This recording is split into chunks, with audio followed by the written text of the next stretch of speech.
Qual foi o mesmo livro que eu falei, que eu esqueci? Filipenses capítulo 4, versículo 13. Por enquanto, só o versículo 13. Quando os irmãos disserem amém, eu começo a ler aqui. Amém.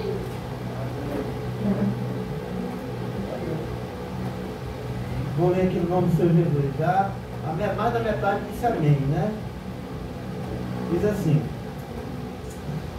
por isso, aliás, posso todas as coisas, repita comigo, posso todas as coisas naquele que me fortalece. Santo Deus, Pai Celestial, Pai, é claro que a gente não poderia, né, jamais enumerar, nós não teríamos como enumerar as bênçãos que Deus tem dado para o seu povo, mas de uma forma geral, né, a gente diz assim, a gente agradece a Deus e diz: Senhor, muito obrigado pelas bênçãos que o Senhor tem nos concedido. Amém, irmãos? Então, são muitas as bênçãos, as vitórias, também são muitas as lutas, né, que nós temos enfrentado. Mas, como já foi falado, Deus ele está sempre conosco, nos dando a bênção, a vitória sobre os problemas. Amém, igreja? Então, nós temos muitas razões, né, para adorar a Deus, para louvá-lo, para bendizê-lo, porque Ele é bom e porque a sua misericórdia tem nos alcançado. Glória a Deus por isso. Amém. Eu cantei assim, eu vou cantar de novo, porque eu não achei outro aqui, é o 33. Me ajuda, eu cantei assim aqui para nós poder meditar um pouquinho na palavra do Senhor. Quem tem projeto de Deus na vida aí? Quem tem projeto de Deus na vida? Então canta assim comigo.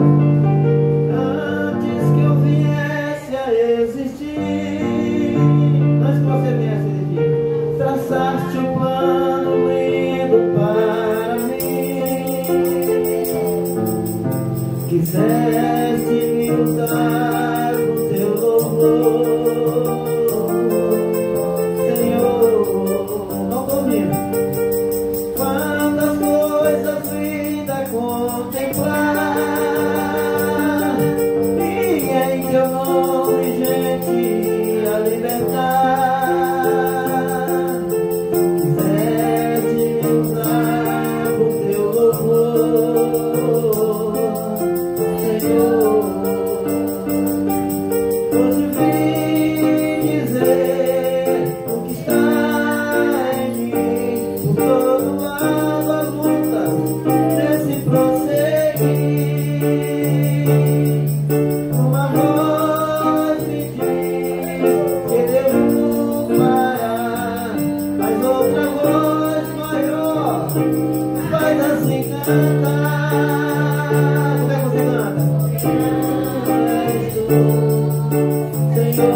Soberano,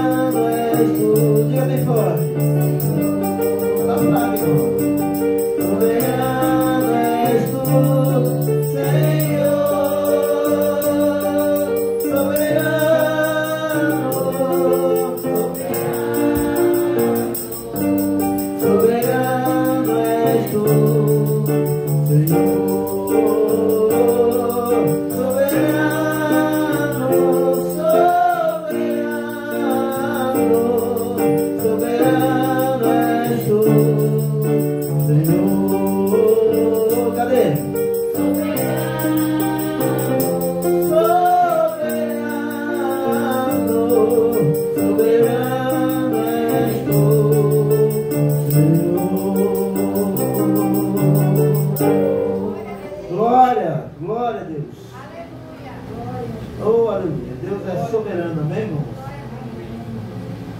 Deus, Ele é tão soberano que Ele sabe de tudo da nossa vida, né? E o salmista diz que Ele sabe da sua vida antes mesmo de Ele nascer.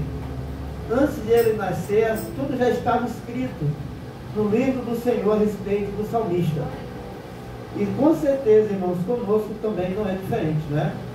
Deus já tem tudo aqui na nossa, sabe tudo da nossa vida, tudo que nós passamos e tudo que nós enfrentamos, amém, irmãos? Glórias ao nome do Senhor, porque Ele é o quê? Soberano. Ele é o quê? Soberano. Louvado seja Deus. Ele está soberano, quer dizer que Ele está acima de tudo. Ele é soberano sobre todas as coisas, visíveis e invisíveis. Ele está acima de tudo. Louvado seja o nome do Senhor. Irmãos, ao longo da minha vida, desses 20 anos que eu tenho de vida, vamos dizer assim, 20 anos de quê? Durante esse tempo que a gente tem de vida, que a gente ouve a palavra de Deus e lê a palavra de Deus, esse texto é um dos textos mais citados. Textos como "O Senhor é meu pastor, nada me faltará", é bastante citado, né? Esse aqui, "Posso todas as coisas naquele que me fortalece". Rapaz, esse texto aqui a gente ouve demais o povo falando sobre isso. Não é verdade? E só que, irmãos, eu quero chamar a atenção de vocês para nós fazermos uma reflexão sobre esse texto, não só no versículo 13, porque é muito bom a gente citar isso aqui, ó. "Posso todas as coisas naquele que me fortalece". Ou então você dizer, "O Senhor é meu pastor, nada me falta". Isso é bonito no ouvido da gente, né? Soa lindo isso, ó. "O Senhor é meu pastor e nada vai me faltar". Está vendo aí? Nada vai me faltar. "Posso todas as coisas naquele que me fortalece". Será que realmente nós podemos todas as coisas? É verdade mesmo? De que o texto está falando aqui? Vamos ler lá no começo, vamos? Diz assim, ó, a partir do versículo 10. "Ora, muito regozijei no Senhor, por finalmente rever". Vamos ler do 11, que o 11 ele já está mesmo falando do assunto. Ele diz assim: Não digo isto como por necessidade, porque já aprendi", já o que, igreja? Aprendi a contentar-me com o que tenho. Louvado seja Deus. Olha, aprendi a contentar-me com o que tenho. Amém? Então vamos lá, versículo 12 diz: "Sei estar abatido", está vendo aí? "E sei também estar, né, em abundância. Sei também ter abundância em toda a maneira e em todas as coisas. Estou instruído tanto a ter fartura como a ter fome". A ter o quê? Fome. Fartura e ter fome. Tanto a ter abundância como a padecer necessidade. Aí depois que ele diz aqui isso, ele diz que está preparado aqui, ó, no seu emocional, na sua fé. Ele diz que está preparado e ele sabe, né? Ele diz que aprendeu a estar abatido, ele aprendeu com a luta que ele viveu, que ele passou, e portanto agora ele sabe estar abatido e sabe também viver em, né, ter abundância. E ele diz: "Em toda a maneira e em todas as coisas estou instruído tanto a ter fartura como a ter fome, tanto a ter abundância como a padecer necessidade". Aí é que ele vai dizer, ó: "Posso todas as coisas naquele que me fortalece". Então veja que quando Paulo diz que ele pode todas as coisas naquele que lhe fortalece, ele não está se referindo só a bênção, viu? Os mensageiros que só pregam a prosperidade gostam muito só desse texto isolado aqui. Posso toda, diga que você pode todas as coisas naquilo que te fortalece. Realmente você pode todas as coisas. Mas quando Paulo diz isso aqui, ele não está se referindo só a muito dinheiro, a fartura. Ele está falando também, né? Que ele está preparado a ter fome, a padecer. Quando você cita esse texto, eu sei que todos nós, assim como eu, já citei muito esse texto aqui. Para dizer para alguém que eu sou forte, ou que eu vou receber muitas bênçãos, quantas vezes a gente não diz assim, posso todas as coisas naquele que me fortalece.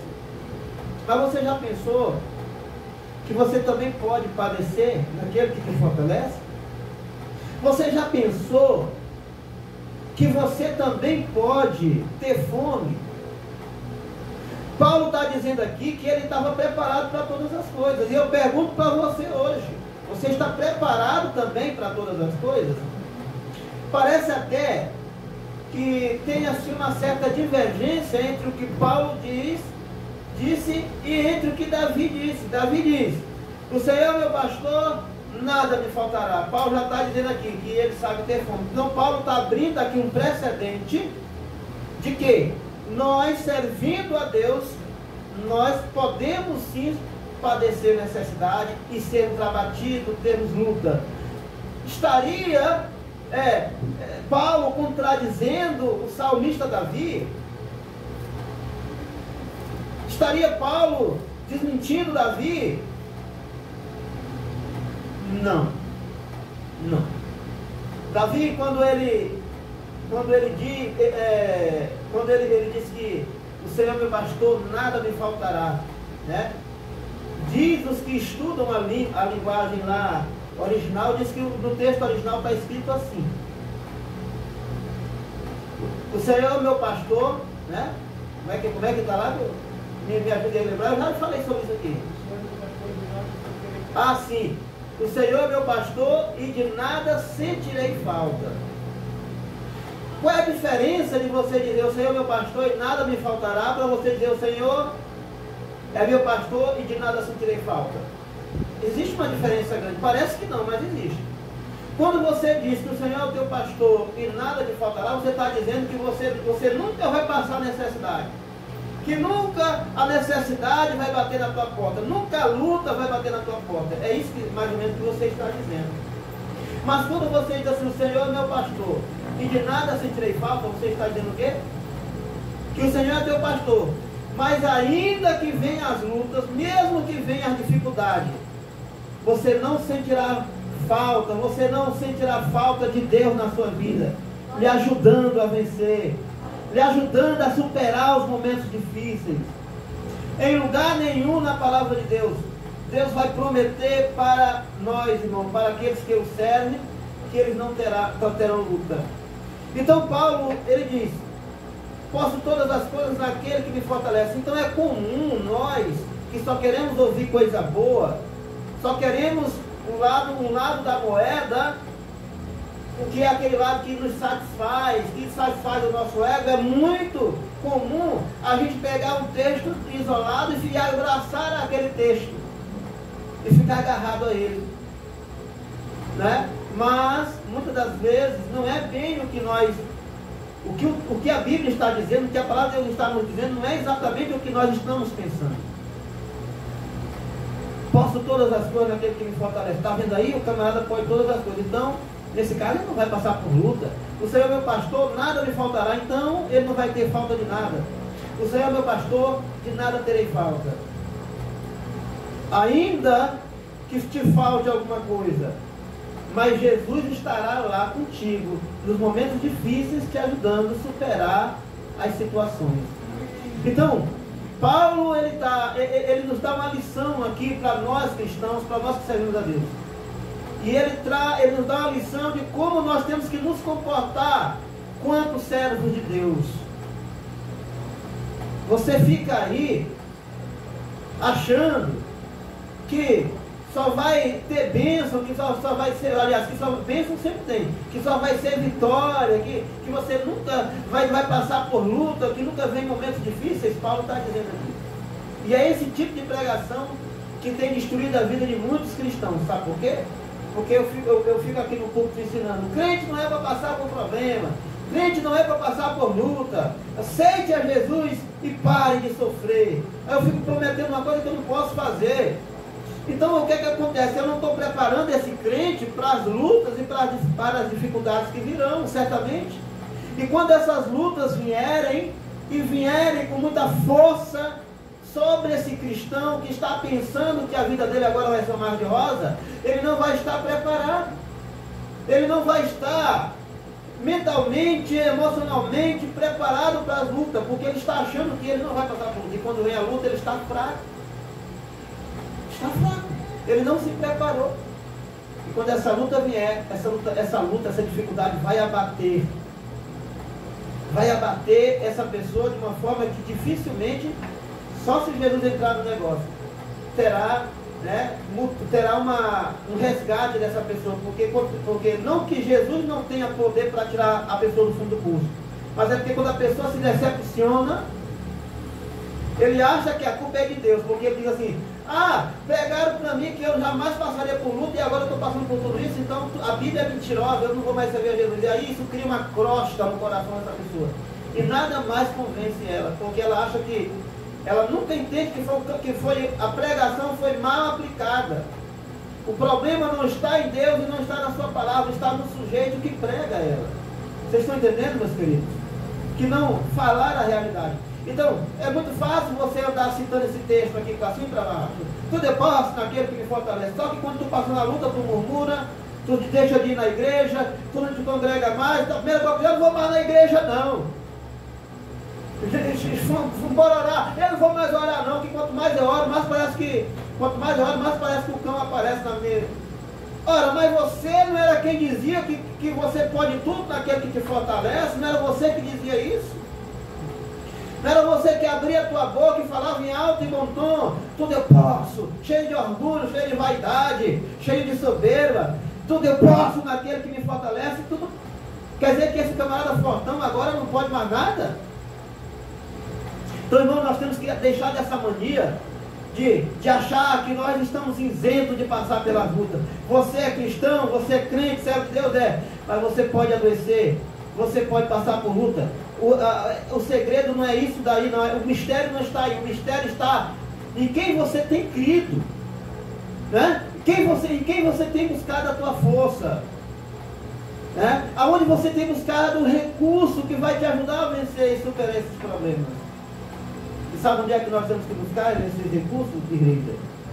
Sabe onde é que nós temos que buscar esse recurso para nós vencermos os problemas? Na própria palavra de Deus, né? Sim ou não? Amém. Na própria palavra de Deus. Porque a palavra de Deus ela está cheia. Aqui mesmo onde a irmã Coitiane leu no começo, Isaías 40, versículo 28 em diante, olha o que é que diz, ó. Isaías. Cadê Isaías? Vocês têm Isaías aí? Isaías 40, do 28 diz assim, ó. Não sabeis, não ouviste que o eterno Deus, o Senhor, o Criador dos confins da terra, nem se cansa e nem se afadiga? O cansaço e a fadiga só não fazem parte da vida de Deus, porque Deus ele é soberano, mas nós não somos soberanos. Então a fadiga e a tristeza e o cansaço fazem parte da nossa vida, porque nós somos seres humanos, amém, irmãos? Porque nós somos seres terrenos. Só Deus é eterno, só Deus, você não é eterno. Então diz o texto, nem se cansa, ele é eterno, ele nem se cansa e nem se fatiga, nem se esquadrinha, não há esquadrinhação do seu conhecimento, do seu entendimento. E o que é que esse Deus faz? Dá vigor ao cansado e multiplica as forças ao que não tem nenhum vigor. Aleluia! Você está passando por luta? Está difícil? Está pesado o fardo? Pois deixa eu te dizer uma coisa, deixa eu te perguntar uma coisa antes de eu te dizer outra. Tu tem ido buscar a tua força onde? O que que tu tem usado como teu baluarte, como teu consolo, como a tua motivação? Né? O que que você tem buscado? Aonde tu tem buscado o teu socorro? Deixa eu te dizer aqui, ó. Deus ele está se declarando como um ser eterno, um ser majestoso, eterno, poderoso, e ao mesmo tempo que Ele está se colocando ao teu inteiro dispor para te ajudar, para te tirar dessa situação que você vive. E Ele diz assim: dá vigor ao cansado e multiplica as forças ao que não tem nenhuma, ao que não tem nenhum vigor. Os jovens se cansarão e se afadigarão, e os jovens certamente cairão, mas os que esperam no Senhor renovarão as suas forças. Louvado seja Deus! E subirão com as asas como a águia, correrão e não se cansarão, caminharão e não se afadigarão. Louvado seja o nome do Senhor. Está vendo aí, meus queridos? Nós temos que entender isso na nossa mente, que nós estamos nesse mundo, estamos à mercê de muitas coisas, mas o segredo que Isaías está dizendo aqui é aonde nós temos buscado a nossa força. Em quem você tem buscado a sua força? O homem lá no mundo que não tem o conhecimento de Deus, quando eles estão passando por luta, eles vão buscar a sua força, eles vão procurar os seus recursos na feitiçaria, né? Vão buscar os seus recursos nas drogas, na prostituição, na bebedeira. Muitos até para se sentirem bem aqui dentro do seu ego, eles vão fazer o mal. Tem gente que ele é tão pobre de Deus na vida dele, que para ele se sentir bem, ele vai fazer mal para os outros. É ali onde ele vai buscar a força dele. Enquanto ele está fazendo mal para os outros, ele se sente bem. Entendeu? Ele se sente realizado em prejudicar as outras pessoas, que não é o nosso caso, não é o meu caso e nem o seu. Nós somos diferentes. Quando nós estamos passando por luta, nós vamos buscar a nossa força naquele que pode nos ajudar. Nós vamos buscar o nosso vigor naquele que pode nos dar vigor. Nós vamos buscar o nosso recurso naquele que é dono, irmãos, de todo o poder, que está acima de tudo e de todos, e que não tem problema que ele não possa resolver. Então você pode todas as coisas naquele que lhe fortalece. Eu acredito que você pode mesmo. Inclusive você pode passar pela luta e não negar a sua fé. Você pode todas as coisas naquele que lhe fortalece. Eu também posso. E isso inclui também as lutas, viu? Isso também inclui as lutas. Então por que você fica aí? Não pode o vento soprar um pouquinho, que você já fica como os discípulos ficaram ali no meio daquele mar. O vento ficou furioso, o mar ficou bravio, e o barquinho daqueles homens ali para cima e ia para baixo, quase a pique, e eles desesperados. Ali é nós, ali representa nós, o barquinho é a nossa vida. O mar, o barquinho somos nós, o mar são o percurso que a gente, e as lutas que a gente enfrenta. O vento são as lutas que nós enfrentamos. E às vezes esse vento, ele dá com bastante força contra esse barquinho que é a nossa vida. Ele nos joga para cima, nos joga para baixo, nos joga de banda. Mas eu quero dizer uma coisa para vocês, meus queridos, que se Jesus estiver descansando dentro desse barco, aleluia, ele não vai virar.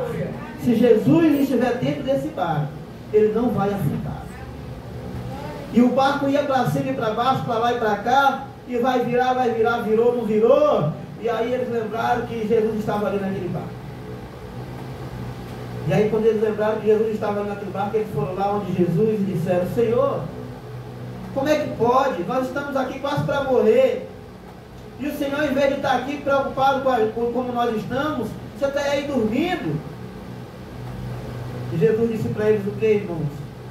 Homens de pequena fé, não é? Foi isso que ele disse para eles? E aí a Bíblia diz que Jesus deu ordem para o mar e para o vento, para que ele se acalmasse. E o vento e o mar ouviram a voz do seu mestre. Porque se você não sabe, Jesus manda no mar, no vento, Jesus manda na terra, Jesus manda no universo, Jesus manda em tudo, igreja. E ele com a sua voz bradou ali dentro daquele pequeno barco e disse: vento e mar, se acalme. E eles se acalmaram. Louvado seja Deus. Talvez o teu barquinho está sendo jogado para lá e para cá, jogado contra o carro, como diz a letra do hino, né? Jogado contra o cais. Jogando para cima, sendo jogado para cima e para baixo. Talvez as aflições e as lutas tenham te sacudido a tua vida. E muitas das vezes, talvez você esqueceu que Jesus está dentro do teu barco e do que Jesus é capaz. E aí bate o medo, bate o desespero, bate a aflição. Meu Deus do céu, está tudo perdido agora. O que vai ser? Mas se você lembrar que Jesus está dentro do teu barco, e se você buscar a Ele, igreja, se você buscar a Ele, que Ele quer isso, viu? Jesus, Ele não se importa se você buscar Ele, qualquer hora, qualquer momento da noite, do dia, qualquer hora que você buscar a Ele, Ele estará sempre pronto ali atender. Louvado seja Deus. Então, meus queridos irmãos, olha, nós temos que buscar nossa força em Deus, porque Ele é quem dá força àquele que está cansado. E por mais que a nossa luta seja difícil, por mais que ela seja grande, mas olha, deixa eu dizer para vocês já sabem disso, maior é aquele que nos fortalece, maior é aquele que está em nós, né? Maior é aquele que está conosco do que aquele que está no mundo. Quem é esse? Quem é esse que está conosco? Quem é a igreja? Hã? Quem é aquele que está comigo e com você? Diga aí para mim bem alto. Louvado seja Deus. Quem é Ele? Quem está com você aí nessa luta, nesse momento agora? Quem é? Quem é a igreja? Louvado seja Deus. Jesus está com você nessa batalha, nessa luta. Louvado seja Deus. Portanto, não temeremos. Salmo 46. Portanto, não temeremos. O Senhor dos Exércitos está conosco. O Deus de Jacó é o nosso refúgio. Né? Portanto, não temeremos, ainda que a terra se funde para o meio dos mares, ainda que os montes, os montes se abalem, se transportem para o meio dos mares, ainda que as águas rujam, e se perturbem, ainda que a terra estremeça, aí há um rio cujas correntes alegram a cidade de Deus. Quem é a cidade de Deus? Quem é? Quem é a cidade de Deus? Nós somos a cidade de Deus. Existe o rio que alegra a cidade de Deus. Esse rio é Jesus Cristo, que passa pelo meio da cidade, aqui, por dentro de nós, nos dando força, não é verdade, meus queridos? Louvado seja Deus. Então,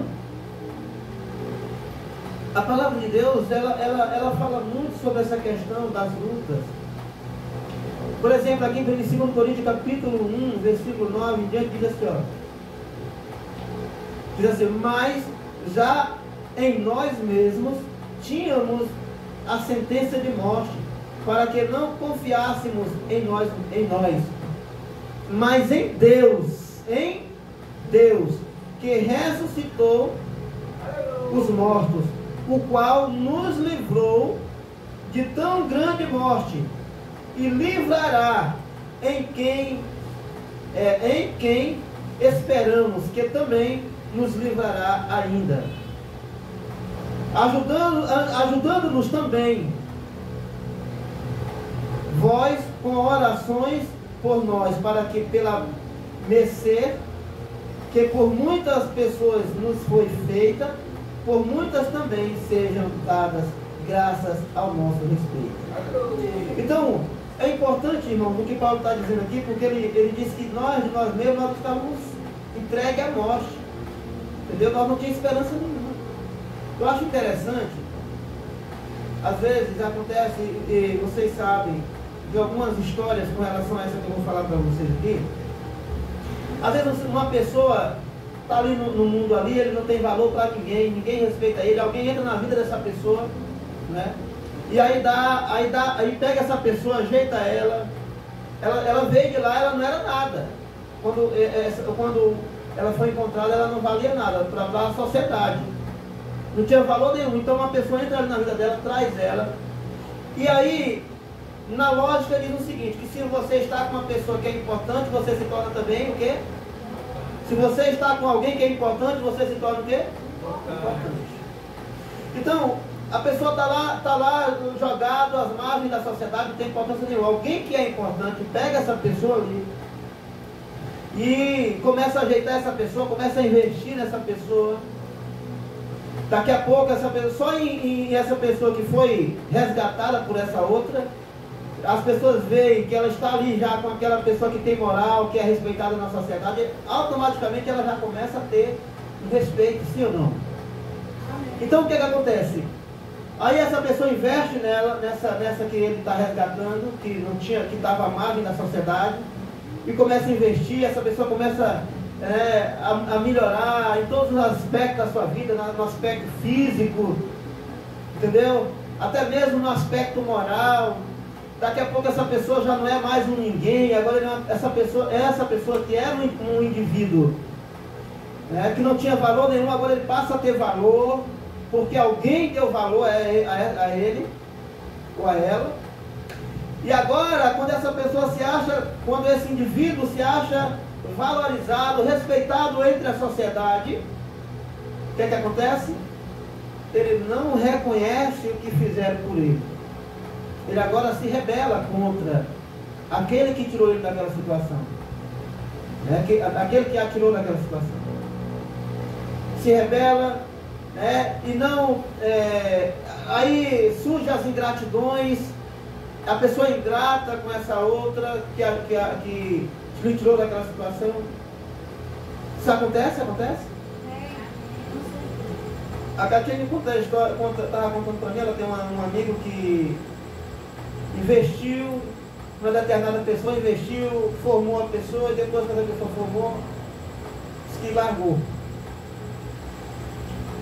É mais ou menos, é exatamente aí que eu quero chamar a sua atenção. Você imagine se você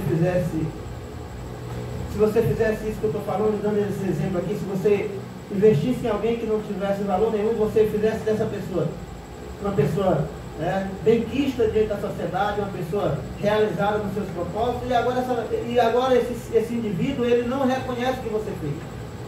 Ouça, como você se sentiria numa situação dessa? E às vezes até sai falando mal, né? Sim ou não? Rapaz, eu saí da casa daquele infeliz, eu não quero saber daquele nojento, daquela nojenta não, porque tu vai lá, você sai falando mal. A pessoa fica tão decepcionada no filho com isso. É ou não é verdade? Pois é, pois assim também tem acontecido com Jesus. Com o relacionamento entre Jesus e o homem, ou seja, entre o homem e Jesus. Porque Jesus, a Bíblia está dizendo aqui que nós estávamos, é exatamente isso que a Bíblia está revelando para nós, a palavra de Deus está revelando para nós. Nós estávamos mortos diante de Deus. Nós não tínhamos valor nenhum, nós estávamos entregues à morte. Mas Jesus se compadeceu de nós, compadeceu de mim e de você. Ninguém dava nada, por você, por mim, sim ou não? Quantas vezes fomos menosprezados, fomos deixados de escanteio? Quantas vezes alguém olhou para nós com o olho assim, de ponta de olho, como o povo diz, de rabo de olho, assim, de rabo de olho, assim, olhando assim, lhe desprezando, até com o olhar. Você não tinha valor. Você lembra disso? Não? Você já esqueceu desse tempo? Você não tinha valor nenhum. Ninguém lhe considerava. Mas Deus foi lá no fundo do poço, onde você se encontrava. E a Bíblia diz que Ele lhe tirou do lamaçal. Do lamaçal. Lhe deu novas vestes. Mas antes de ele dar uma nova veste, ele lhe lavou daquela lama. Lhe deu novas vestes. A Bíblia diz que ele colocou um anel no seu dedo. E lhe colocou para sentar no meio dos príncipes. Aí você diz assim, mas pastor, eu nunca me achei no meio dos príncipes. É porque tu é cego. Ele vai dizer lá, no meio do, fiz assentar com os príncipes do meu povo. Então esses príncipes é a forma que Jesus trata o seu povo, a forma carinhosa que Jesus nos trata. Ele diz que nós somos seus príncipes. Então você que vivia lá, Jesus lhe resgatou do fundo do poço e fez todo esse processo com você, e agora lhe fez você sentar aqui no meio do povo de Deus. Hoje as pessoas lhe olham com outros olhos. Hoje você não é mais um miserável, fadado à morte. Você agora é um sacerdote de Deus, escolhido a dedo, comprado pelo sangue de Cristo. Sabe por que você era dessa forma? E sabe por que a Bíblia está lembrando isso a mim, a você?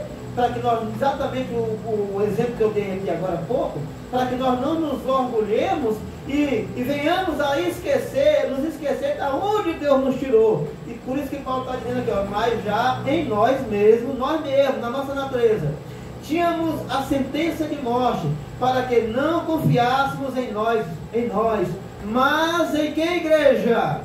Em quem? Em Deus, que ressuscitou os mortos.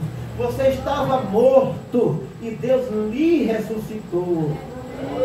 Você estava menosprezado, sem nenhum valor. Deus lhe deu valor, Deus lhe deu dignidade. E é por isso que no capítulo 8, a partir do versículo 31 de Romanos, ele diz assim: se Deus é por nós, quem será contra nós? E ele diz lá o texto que é outro texto que também as pessoas gostam muito, que diz assim, é onde Deus diz assim: ora, se ele não negou o seu único filho, antes o entregou por nós, porventura, não nos dará com ele qualquer outra coisa que nós pedimos? A coisa mais preciosa Deus deu por nós, que foi o seu filho. E agora, será que Deus que deu o seu único filho por você, ele vai lhe negar qualquer bem? Qualquer coisa que você pedir a ele? Claro que não, irmãos. Claro que não. Mas é importante que nós venhamos a reconhecer da onde Deus nos tirou. Tem gente que diz assim, ó, quando eu estava no mundo, eu era mais feliz. Olha a palavra de ingratidão. Olha a palavra de ingratidão. Olha como o homem é ingrato. Quando eu vivia no mundo, não acontecia isso comigo, eu era feliz. Quer dizer, o pago que o diabo dá para as pessoas, na cabeça delas, é melhor do que o pago de Deus. Ter Satanás como patrão para muitos é melhor do que ter Jesus como patrão. Porque, meu irmão, minha irmã, se nós pararmos para pensar o que Deus tem feito na nossa vida, igreja, você que fica aí se reclamando, dizendo que você vai largar Jesus porque lá no mundo é melhor, se você fosse parar para pensar, deixa eu te dizer uma coisa. Uma vez Jesus disse para Pedro: olha, Satanás pediu que eu deixasse ele se andar com a tua vida, e Jesus não permitiu. Se você tivesse uma visão espiritual, para você ver do que Deus tem lhe livrado, o que você está passando é fichinha. É insignificante essa luta que você está passando, diante de tantos livramentos que Deus tem lhe dado. Então você, ao invés de reconhecer a bondade de Deus, você fica reclamando, murmurando, né? Manifestando a sua inteira ingratidão. Você não sabe agradecer a Deus. Você não sabe sentar numa mesa e dizer assim: Senhor, muito obrigado por esse pão que o Senhor tem me dado. Você veste uma roupa, você veste um sapato, bota um perfume bom, você não tem a coragem de dizer: Senhor, muito obrigado por essa roupa. É Deus. Você vai, você volta, e os anjos do Senhor, e não te acontece nada, porque a Bíblia diz que Deus dará ordem aos seus anjos ao teu respeito, Porque tu não vê, tu pensa que não está acontecendo, mas está lá os anjos do Senhor te livrando das garras de Satanás. Porque a palavra diz que Satanás está ao nosso derredor procurando nos destruir. Sabe por que ele não consegue? Porque a Bíblia também diz que Deus dá ordem aos seus anjos ao nosso respeito para nos guardar em todos os nossos caminhos. Não tropeçará com teu pé em pedra alguma. Pisará o leão, né? E a áspide. Calcarás os pés o filho do leão e a serpente. E aí? Não está te acontecendo nada, porque o Senhor, tu está dentro do amor de Deus. Você está dentro dos planos de Deus. Pode até ser que as coisas não tenham saído como eu quero, como você quer. Tá certo. Mas isso ocorre por um motivo. Porque nem sempre, o motivo é que nem sempre o que nós queremos é o que Deus quer para nós. E que nem sempre o que nós queremos é o melhor para nós. Então muitas das vezes não acontece como nós queremos, não é porque Deus seja ruim, não é porque Ele não queira te abençoar, não. É porque Ele vê que não vai ser bom para você. E você, por ter uma visão limitada, você não tem uma visão espiritual, você acha que é porque Deus é ruim, porque Deus não quer lhe dar. E Ele diz, Jesus diz. Ele diz assim, ó, quem de vós, o vosso filho lhe pedindo um pão, lhe dará uma pedra? Olha só o que Jesus está dizendo. Ele está dizendo que nem tudo que nós... Ele está dizendo que nem tudo que nós pedimos é bom para nós. Portanto, nem tudo. Ele está se comparando como um pai que não dá coisa ruim para o seu filho. Então, nem sempre Deus vai lhe dar o que você quer. Não é porque Jesus é ruim ou porque Deus é ruim. É porque não é bom para você. Não vai ser bom para você. E ele diz, porventura, quem é o pai que o filho pedindo um pão, ele lhe dará uma pedra? Você daria uma pedra para o seu filho, lugar de pão? Então aprendamos, irmãos, aqui com os conselhos de Paulo. Aprendamos com o conselho de Paulo. Eu vou ler aqui mais uma vez para encerrar. Para toda vez que você disser assim, eu posso todas as coisas naquele que me fortalece, você lembrar que todas as coisas também incluem as lutas. Viu? Eu posso todas as coisas, porque eu sou super crente, eu posso todas, você pode todas as coisas? Então aguente, porque vem luta. E se você pode todas as coisas, então também você tem que estar preparado para você poder passar pela luta e manter firme, como Paulo se manteve firme. Ele vai dizer, não digo isto como por necessidade, porque já aprendi. Ele aprendeu, você já aprendeu também? Eu aprendi. O que é que Paulo aprendeu? A contentar-me com o que tenho. Tem gente que é uma loucura danada para ter as coisas. Ele nunca está satisfeito com nada. Para ele sempre Deus é ruim. Deus pode entregar o céu na mão dele, mas ele nunca vai ver o que Deus faz. Ele só vê, não vê. O maior exemplo que nós temos é de Adão e Eva. Deus chegou para Adão e Eva e disse, pô, aqui ó, pega aqui, todo mundo para vocês. É de vocês aqui, olha aí. Rapaz, aí aquelas coisas bonitas que nós nunca vimos na nossa vida. Onde a gente vê? Gente, eu estava vendo outro dia aqui, os lugares bonitos, onde tem uns camaradas que viajam para mostrar. Gente, eu fiquei encantado. Aqui na terra tem muito lugar bonito. Mas nada disso se compara ao Éden. Deus chega, entrega o Éden, prontinho, pronto. Sem morte, sem dor, sem rangeiro de dente, sem fome, sem perseguição, sem pecado. Ele chega e diz, aqui é teu. Eles quiseram, irmãos. O homem nunca está satisfeito. Paulo está dizendo aqui, ó, eu sei estar satisfeito com o que tenho. Eles queriam era outra coisa. E eles arrumaram, porque já diz o ditado, que quem muito procura, acha. E o problema é que se tivesse ficado com ele lá, olha, eu bati a palma para ele. O problema é que ele arrumou problema para a vida dele e para a nossa vida também.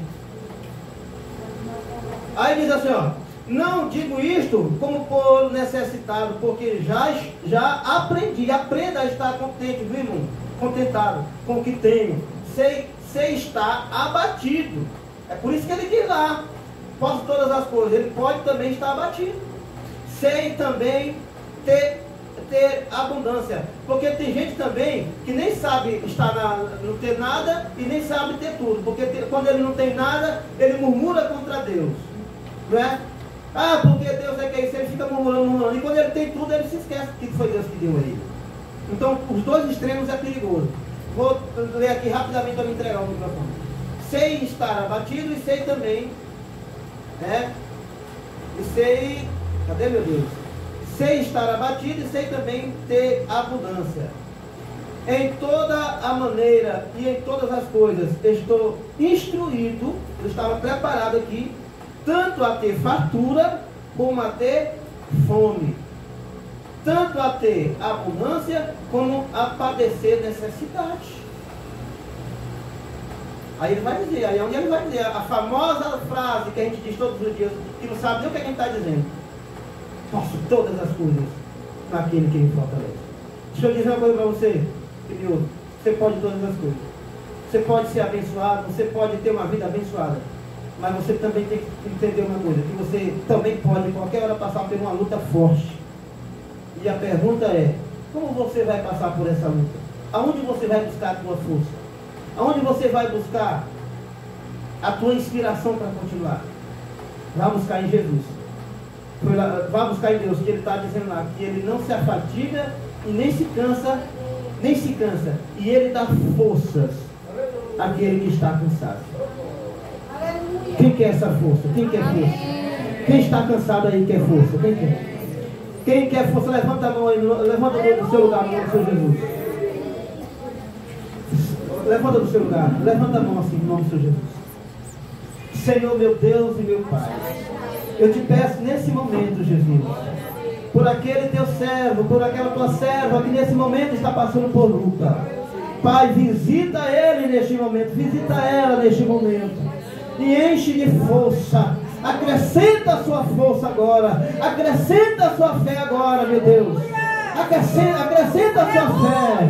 Tira todo o medo. Tira todo o pavor. Pai, eu te peço neste momento, vem fortalecendo aqueles que estão fracos. Vem dando força, vem dando vigor para aqueles que não têm mais nenhuma força. Vem levantando aqueles que estão caídos. Pai, neste momento eu oro por cada um deles agora. Ajuda a vencer, meu Deus. Dá força.